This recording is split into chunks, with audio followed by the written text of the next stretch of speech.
Hello everyone, welcome to an analysis of dance, where we discuss the movements and debuts of the Billboard Hot Dance charts in immaculate detail, with in-depth reviews of each debut each week. Just when I thought we were in for a rough period with this charts, this week came in to effectively save the entire past month, because honestly there was a lot that I really liked here. I mean seriously, there's more activity here than ever. There's some long-lasting songs that are finally starting to go away, including some from Charli XCX's big album that's been decimating this chart for the past few weeks, and with the debuts being really good, yeah, this might be a promising end to 2024. Honestly, might save the year, so I can't really complain there. Sadly, it doesn't look like there's any competition to dethrone Miles on It by Marshmello and Kane Brown at number 1. I mean, seriously, it's surging across the board, especially on radio. This is actually going to stick around and be a long-lasting number 1 hit, as much as I hate it. And especially given that Guess by Charli XCX and Billie Eilish is not really picking up momentum at number 2. I mean, it's got huge streaming, but radio is slow to get on board, and with sales not being great, yeah, this is starting to fall back pretty considerably. I'm a little worried that it won't end up sticking around becoming a hit. That's a shame. I mean, there's at least a little bit more hope there, because we have 360 by Charli XCX at number 3, which is getting big on radio, and really, while the streaming is starting to fall back a little bit, it's still got enough momentum there. I can see it being just fine. I can't complain about it either. It's grown on me a lot, especially compared to a viral TikTok hit of Apple at number 4, which is starting to fall back across the board, especially on streaming, and really, given the moment for this is over, I don't see this sticking around much longer, and honestly, I can't complain there. But for now, it's above our next 2 songs, which only rebounded because of a certain other song falling, with Houdini by Dua Lipa at number 5, which is still gaining some considerable streaming, but it doesn't really have any radio to speak of anymore. And I Don't Want to Wait by David Guetta and One Republic, which never had radio to begin with, and streaming's starting to fall back, so I don't expect this to stick much higher at the spot. But really, both of these were because of Illusion by Dua Lipa utterly crashing down to number 7, and really given how much rotation this is getting on radio, and given that it never had good streaming, I'm not exactly surprised there. Honestly, I'm just shocked that it stuck around on the Hot 100 as long as it did. I can't complain either. Then there's 365 by Charli XCX at number 8, which had its own TikTok run but was a lot weaker there, and given that streaming is also starting to fall back on this and pretty much the entire album, I'm not exactly surprised that it stalled out.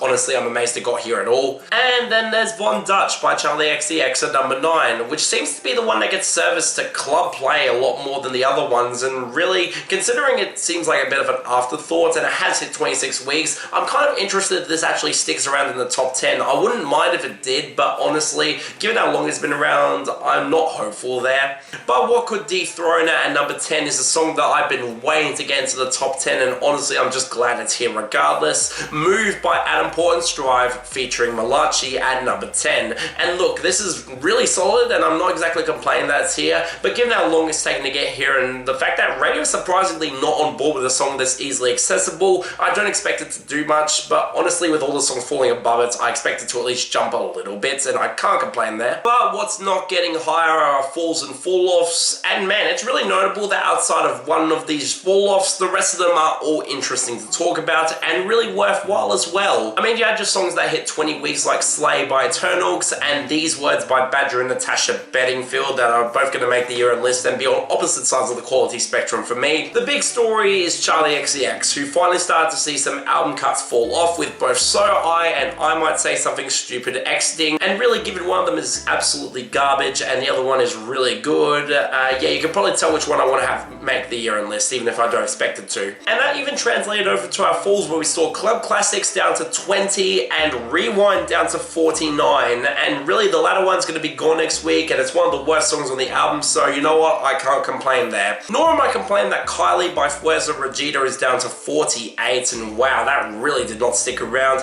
although it still outperformed the Major Lazer and Alok collab, which was off the charts entirely this week. I can at least appreciate a slightly better, if still not good song, at least doing better there. And finally, unfortunately, the last fall is She's Gone Dance On by Disclosure, down to 44, but given how much this song has been all over the place it's run, I'm not exactly surprised, and I do expect it to stick around, although it is worth noting that this is actually doing worse than the Revo remix of You and Me, and really, if that's a sign that people are really looking back at that old hit from 2013 as opposed to the new songs from Disclosure, that's a little bit concerning, but I expect both to make the year-end list, so I can't complain either. But look, even though I'm a bit worried about that in terms of the quality of the year-end list in 2024, when you look at our jumps and comebacks, man, there is a lot that's really promising here. I mean, our only return was Lately by Rufus Du Sol at 37, and yes, it did get a bit of a remix boost. That's probably why it's back at at all, but it did return higher than I expected. This might actually stick around, I wouldn't complain about it. But our jumps, okay, yes, we did see Love Potions by BJ Lips and Princess Paparazzi up to 40, and really it's not for me whatsoever, but I do get the appeal of it. But hey, at least it came with I Adore You by Hugo, Topic and Arash featuring Daycom up to 29, a song that's surging way faster than I expected for a song that really did not chart here initially, and considering the momentum and how good the song is, I can't complain if it actually sticks around. Although it does have the added detriments of being caught between years, so I can at least hope it gains a little bit more momentum. But then there's also the notable case, the You and Me Revo remix by Disclosure featuring Eliza Doolittle up to 34, where again, this is actually outperforming the new single from Disclosure, which is a bit odd to me. I'm surprised that this stuck around as long as it did, but given it's going to comfortably make the year-end list and give Disclosure possibly 2 year-end list spots, that's really welcome for me, and it keeps on growing on me, so I can't complain. But what's more notable came in our debuts this week, and man, I have very little to complain about here, starting off with number 46, What I Want by saraunh0ly.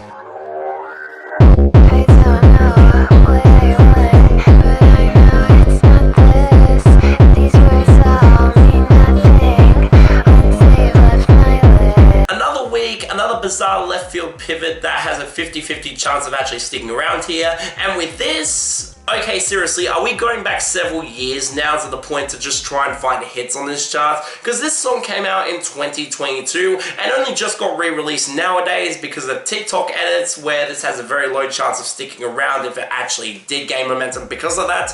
And with the song itself, okay, I really hope this sticks around because this is honestly really solid. I mean, the first thing that immediately stands out is the sound, where this leans more on the elements of the German hardcore scene, with that pounding and really fast kick that just sounds really hard as hell next to the really distant atmosphere of this song. But then the song shifts into this halftime section with a lot more bouncier percussion, and honestly, I was really on board with this the entire way through. It feels properly developed, the atmosphere feels really damn potent and stands out a lot, especially for this chart, and the female vocal chops really do add a lot of atmosphere and tension to this track. Honestly, it's one of the darker songs that's charted since Sleepwalker, and I absolutely cannot complain about more stuff like this actually crossing over. So yeah, this is genuinely great, and while I don't expect it to have the same run that a song like H+3+ Poison did, if this is a sign that this heaviest side of electronic music that's been really underrepresented on this chart is actually able to become a thing, yeah, I can't complain. This is really good. Number 43, Kisses by Bless and CamrinWatsin featuring bbyclose. What you waiting for? Back to mine, only 5. Then we can go all night. Then we can go all night. Then we can go all night. Man, isn't this a pleasant surprise? So for those of you who forgot, I actually highlighted Bless back in my video discussing some of my favourite hits on the club charts in the UK, with their song Devil being one of the songs that I included on that list as a goddamn great deep house song that's catchy as all hell, and given that it was their debut single, I had some expectations that they might actually get a following. And what do you know, after only 3 singles, they're now blowing up with a song that absolutely is going bonkers in the UK, to the point where it hit the top 10 and has become a big hit over there.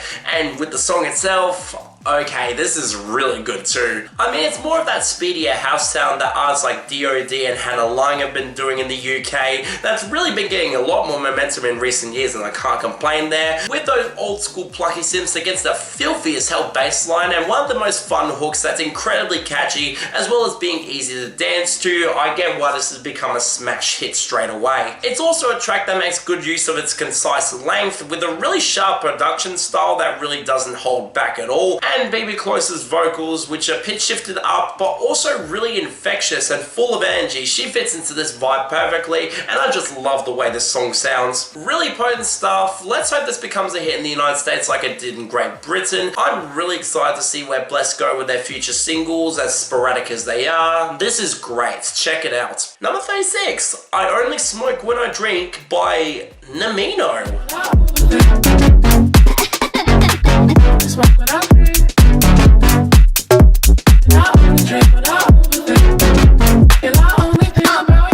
Another huge surprise for me, but this one feels a lot more surreal than it actually happened. Nimino is a house producer who's been building a ton of momentum since 2018, going for more of a bouncier future house sound that's definitely been missed in the 2020s so far. And with this song associated with a new upcoming EP being released on none other than Ninja Tune of all people, I'm honestly not exactly surprised that his momentum has been building considerably, and with the song itself, yeah, this is genuinely excellent. I mean, right off the bat, the production is immaculate, going for those distinct wubs against a really bouncy percussion line, and then some really subtle synth integration that really does sound pretty as all hell. And when you combine that with the vocal samples that are catchy as anything, and seriously, this hook is ridiculously sticky, I totally get why this has become such a big hit in recent weeks, especially with it being an easy sell for clubs. I can see this doing really well there. Now, I'm not exactly surprised that it's taken so long to release. This was actually built off a sample of Rihanna J's song Hangover that's honestly integrated really damn well into this mix, but with the rest of the song sounding genuinely great and reminding me a lot of the early era of Disclosure with the bouncier house sound.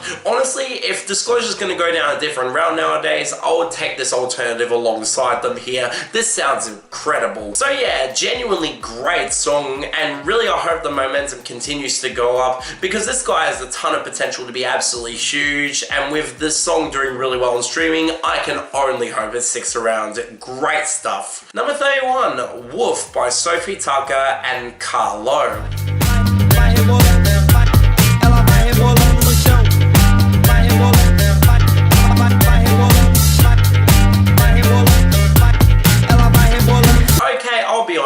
I didn't really check out Sofi Tukker's new album Bread. For me, the singles were kind of mixed. I mean, I like Jacare quite a bit, but Throw Some Ass has really soured on me, and given the mixed reception to the album, I wasn't really interested in checking it out. It happens. But of course, this collab was going to chart. It was getting the push off the album's impact. Generally debuted higher than I expected for a song from that album that's kind of underperformed in comparison to their previous albums. And with the song itself, honestly, I wished I liked it a little bit more. I mean, it's produced well. I like the acoustic bass bouncing off the more smoother acoustic percussion and some really nice guitar integration that sneaks in across the verses. And the hook is really nice, especially with that driving beat that really does sound great. Honestly, this could soundtrack driving through the city at daytime and it would really work for me. But the problem is, honestly, the vocals this time around. I mean, Sofi sounds mostly fine if a little anonymous, and Kah-Lo's rap delivery on the second verse is really potent, even if the vocal mixing is questionable and really smothers out most of her voice to the point where you can't really understand what she's saying. But I'm sorry, I do not like Tukker's vocals on this track whatsoever. He's pitch shifted down to almost really distractingly low register, and considering again the vocal production is not particularly good, you can barely even hear him in this mix, and really considering how flat his vocals are here, that's kind of a good thing, but still it really does sound a bit amateurish to me. Otherwise, this is fine. I do think it has potential to stick around if it gets pushed to any sort of radio format, but really, given the underperformance of this album, I don't expect it's the last. It's kind of just there, I guess. And finally, number 27, Receipts by Diplo and Mal P featuring Gunna. For the seats, comments going on my receipts. I feel like a dog I can eat. Head into the doors of a Jeep. I don't play with my nose, but I'm geek.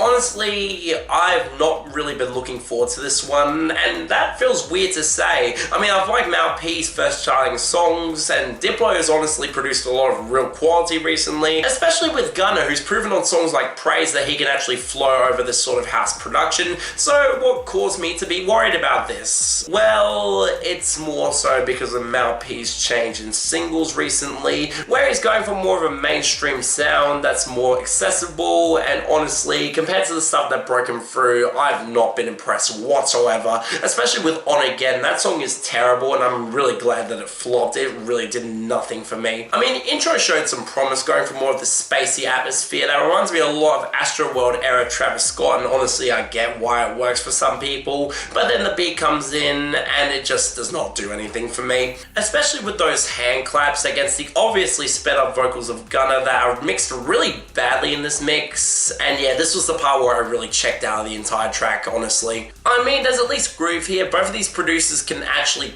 do some really good things with production when they try, but this mix just feels lifeless and dreary, especially with the drops feeling so hollow, and Gunna, of course, adding nothing to the track. Seriously, compared to Praise, he just does not sound interested here whatsoever, and really does not fit into the vibe of this track nearly as well as that song. I mean, it's not bad by any means. I can see the environment where this would actually work, but for me, yeah, this is a bit of a miss. I'm not really huge on it. It's kind of mediocre at best. And look, while it's not terrible or anything, it's easily the worst of the week and really does not do much for me. And with the best, honestly, being a real big toss-up, but for me, it's gonna go to I Only Smoke What I Drink by Nimino. Although saraunh0ly and Bless really did come close. Both of those songs were really solid too, and I honestly was really hoping that this week would be good, so yeah, I can't complain about it either. Next week, I have zero expectation that that Z album is going to do anything of note aside from maybe 1 or 2 songs charting, so we might see the big breakthrough of John Summit's remix of Gas Pedal as well as possibly Swish House Mafia, but given their run of singles this year, I'm not expecting much. But hey, hopefully it's at least continuing this streak of quality. I'm really looking forward to seeing where this chart goes, especially before Fred again impacts and really increases the quality even more. But yeah, that's all for this episode of Analysis of Dance. See you next time.